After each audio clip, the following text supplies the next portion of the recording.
Bismillahirrahmanirrahim. Assalamualaikum warahmatullahi wabarakatuh. Syukur alhamdulillah kita bisa berjumpa lagi di channel ini. Sholawat dan salam selalu dan tetap tercurahkan kepada junjungan kita Nabi besar Muhammad sallallahu alaihi wasallam. Allahumma sholli ala sayyidina Muhammad wa ala ali sayyidina Muhammad. Harapan dan doa saya semoga saudaraku semuanya selalu diberikan kesehatan, dilapangkan rezekinya, diampuni dosa-dosanya, dan dipanjangkan umurnya. Amin ya rabbal alamin. Sahabat beriman yang dirahmati Allah, pada kesempatan kali ini saya akan mengulas tentang bacaan dari surah Al-Baqarah ayat 255, yaitu ayat kursi.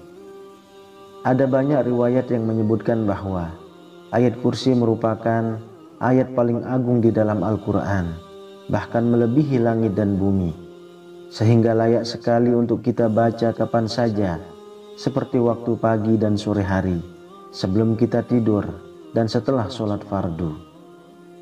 Namun ternyata ada beberapa keadaan dan waktu yang kita tidak boleh membaca ayat kursi tersebut.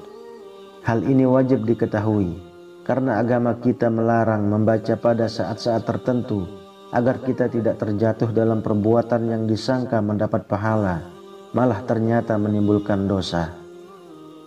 Sahabat beriman yang dirahmati Allah, berikut ini adalah waktu dan kondisi yang dilarang untuk membaca ayat kursi.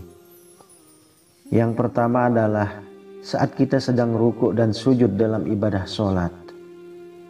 Baginda Nabi melarang kita untuk membaca Al-Quran saat kita sedang rukuk dan sujud dalam ibadah sholat. Sedangkan ayat kursi sebagai salah satu ayat dari Al-Quran tentu juga tidak boleh kita baca saat sedang rukuk dan sujud di dalam ibadah sholat. Sebagaimana disebutkan dalam hadis riwayat Imam Muslim dari Sayyidina Ali, beliau berkata, Rasulullah melarangku membaca Al-Quran saat rukuk dan sujud. Hadis riwayat Muslim. Lalu yang kedua, kita dilarang membaca ayat kursi ketika berada di toilet atau kamar mandi.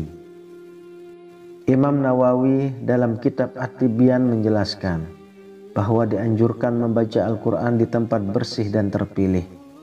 Oleh karena itu, sekelompok ulama menganjurkan membacanya di masjid karena telah memenuhi syarat dalam kebersihan dan tempat yang mulia. Adapun membaca di kamar mandi, para ulama berbeda pendapat dalam masalah ini. Ada pendapat yang memakruhkannya. Para ulama dari kalangan Syafi'iyah mengatakan tidak dimakruhkan.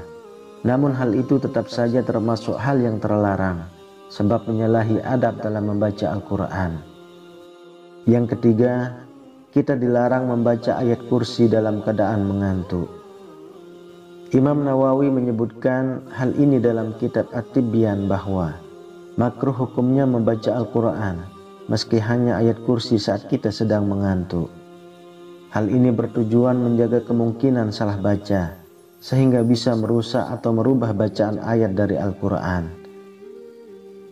Kemudian yang keempat, kita dilarang membaca ayat kursi dalam keadaan menanggung hadas besar. Hadas besar yang dimaksud adalah ketika kita sedang junub, sedang haid dan nifas. Sebagaimana disebutkan dalam hadis riwayat Imam Tirmizi dari Sayyidina Abdullah bin Umar radhiyallahu anhu, Rasulullah shallallahu alaihi wasallam bersabda, janganlah wanita haid dan orang junub membaca sesuatu dari Al-Quran. Hadis riwayat Tirmizi. Kemudian Imam Nawawi dalam kitab Al-Azkar menyebutkan bahwa para ulama sepakat tentang bolehnya berzikir bagi orang-orang yang sedang menanggung hadas kecil dan besar seperti junub, haid dan nifas. Dengan bentuk zikir tersebut berupa bacaan tasbih, tahmid, tahlil, takbir, sholawat dan doa. Akan tetapi membaca Al-Quran haram hukumnya bagi mereka yang sedang junub, haid dan nifas kecuali membacanya di dalam hati. Sahabat beriman yang dirahmati Allah, itulah ulasan tentang waktu dan kondisi yang dilarang untuk membaca Al-Quran, meskipun itu hanya sebuah ayat, misalnya ayat kursi. Maka jika ingin membaca ayat kursi, pilihlah tempat dan waktu yang tepat, sehingga kita tidak terjatuh dalam perbuatan menambah dosa. Misalnya waktu pagi dan sore hari, setelah sholat fardu, dalam kondisi santai di dalam rumah, dan sebelum kita tidur. Karena membaca ayat kursi sebelum tidur merupakan anjuran Rasulullah SAW. Sebab dengan membacanya, maka orang yang tertidur akan dijaga oleh Allah, dan setan tidak akan mendekatinya hingga subuh. Selain itu juga, ayat kursi juga bisa menjadi salah satu sebab seorang muslim masuk surga. Dan barang siapa yang membaca ayat kursi setelah selesai sholat, maka tidak ada yang menghalanginya masuk surga kecuali kematian. Wallahu a'lam bishawab. Demikian yang bisa saya bagikan, semoga bermanfaat untuk kita semua. Amin ya rabbal alamin. Assalamualaikum warahmatullahi wabarakatuh. Allahu la ilaha illa huwal hayyul qayyum, la ta'khudhuhu sinatun wa la nawm,